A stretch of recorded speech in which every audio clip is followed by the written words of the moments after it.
শুধু বাগদা নয়, দেশে ফিরেছেন মুর্শিদাবাদের শ্রমিকরাও। বাংলায় কথা বলায় ফেটে দেওয়া হয় বাংলাদেশি তকমার, তারপর মুম্বাই থেকে এনে জোর করে বাংলাদেশে পাঠিয়ে দেয় বিএসএফ। এ নিয়ে শোরগোল। চাপে পড়ে বিজেপির সঙ্গে ফ্ল্যাগ মিটিং করে মুর্শিদাবাদের 3 শ্রমিককে ফিরিয়ে এনেছে বিএসএফ। মাঝে কেটে গিয়েছে 3 দিন, সীমান্তের ওপারে আতঙ্কের 3 দিন।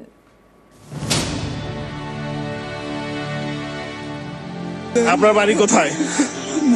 মানে আপনি ইন্ডিয়ান স্থায়ী নাগরিক, বিএসএফ কি আপনার মা আসছে নাকি?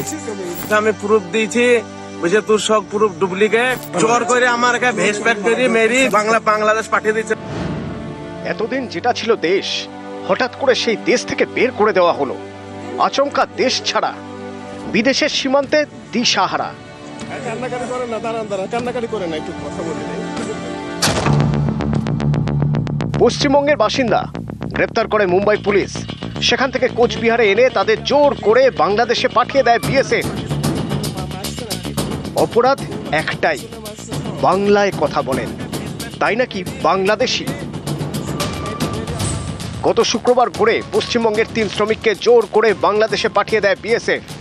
0 পয়েন্টে নদীর চরে কেটেছে আতঙ্কের 3 দিন। এ নিয়ে জোর শোরগোল শুরু হয়।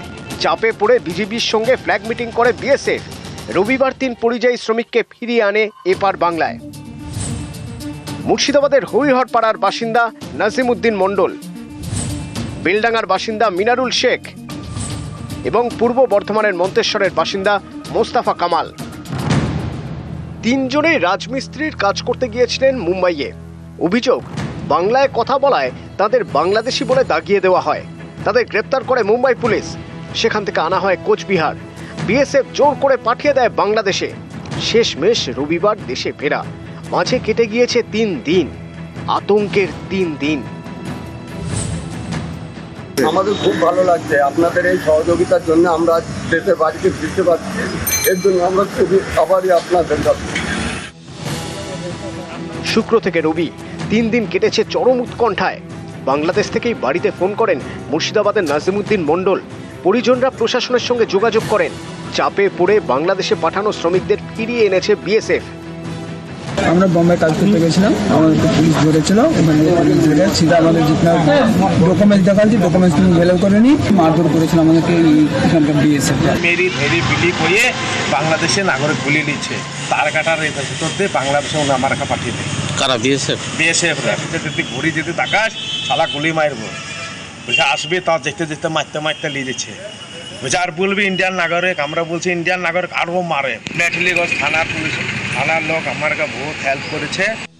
রবিবার 3 পরিযায়ী শ্রমিককে বাংলাদেশ থেকে কোচবিহারের মেখলিগঞ্জে আনা হয়। পুলিশের হাতে তাদের তুলে দেয় বিএসএফ। বাংলাদেশের সাইডে বিজেপির কাছে ইনারা অ্যারেস্ট ছিলেন। সেই খবর পেয়ে কুচবিহার জেলা পুলিশ তৎপর হয়ে ওঠে এবং আমরা সঙ্গে সঙ্গে তাদের সমস্ত ভারতীয় নাগরিক সেটা প্রমাণ করার জন্য সমস্ত ডকুমেন্ট কালেক্ট করি এবং বিএসএফকে আমরা ফরমান চ্যানেলে আমরা প্রপারলি তাদেরকে অ্যাপ্লিকেশন করি এবং রিকোয়েস্ট করি যে তারা যত তাড়াতাড়ি সম্ভব এই ভারতীয় নাগরিকদের ফিরিয়ে আনে। বিএসএফ তৎপরতা হয়ে বিজেপির সাথে ফ্ল্যাগ মিটিং করে এবং ফ্ল্যাগ মিটিং করে 3 জন ব্যক্তিকে হ্যান্ডওভার করে বিজেপি বিএসএফের হাতে এবং তারপর তারা মেখলিগঞ্জ থানাকে হ্যান্ডওভার করে দেয়। সীমান্তের ওপারে কিভাবে যে আতঙ্কের 3 দিন কেটেছে সেটা শুধু নাজিমউদ্দিনরাই জানেন। নাজিমউদ্দিনের বাড়ি মুর্শিদাবাদের হরিহরপাড়ায়। এই হচ্ছে তার আধার কার্ড। ভোটার কার্ডও রয়েছে নাজিমউদ্দিন মণ্ডলের। রুজির টানে গিয়েছিলেন মহারাষ্ট্রে। অভিযোগ, বাংলায় কথা বলার অপরাধে বাংলাদেশি বলে দাগিয়ে দেওয়া হয়। শুধু তাই নয়, বাংলাদেশি অনুপ্রবেশকারী সন্দেহে নাজিমউদ্দিন সহ 3 জনকে গ্রেপ্তার করে মুম্বাই পুলিশ। তাদের পরিবারের প্রশ্ন, বাংলার বাইরে গিয়ে বাংলায় কথা বলা কি অপরাধ?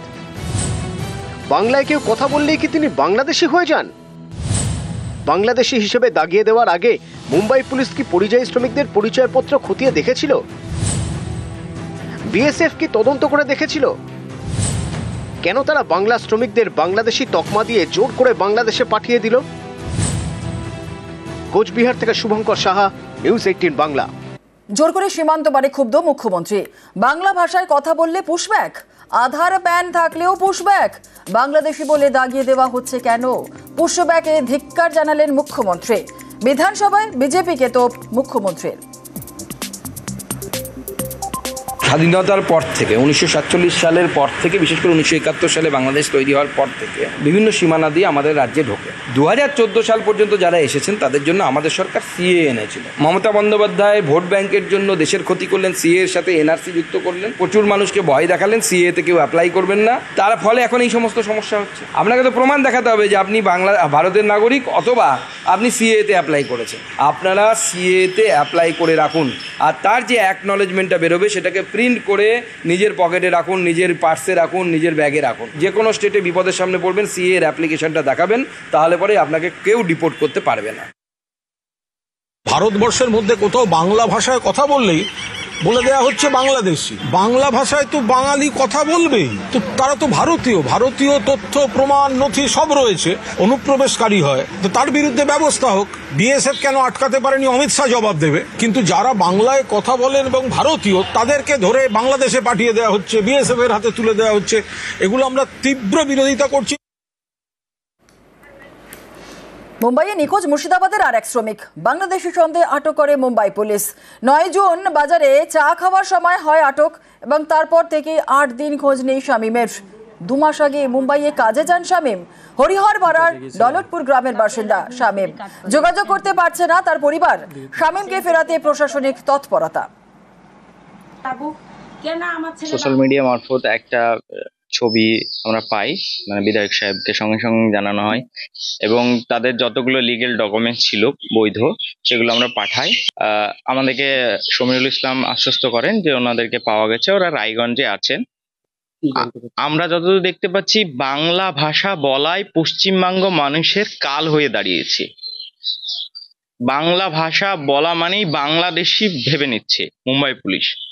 কিন্তু দেখা যাচ্ছে সবই বাংলা ভাষা বলা বলেই তারা কিন্তু বাংলাদেশি তাকমা লেগে যাচ্ছে, তাকমা তাদেরকে আটক করেছিল এবং বাংলাদেশে পুশব্যাক করছিল। ছেলে বম্বে আজ 2 মাস হলো কাজে গেছে, 2 ভাই গেছিল। তারপরে ছেলে আমার ওই 15 নম্বরে যায়, 15 নম্বরে রোজই চা খাইতে যায় কাজ থেকে এসে। তারপরে গা হাত দিয়ে ছেলেকে নিয়ে ও চা বিস্কুট খেতে গেছে।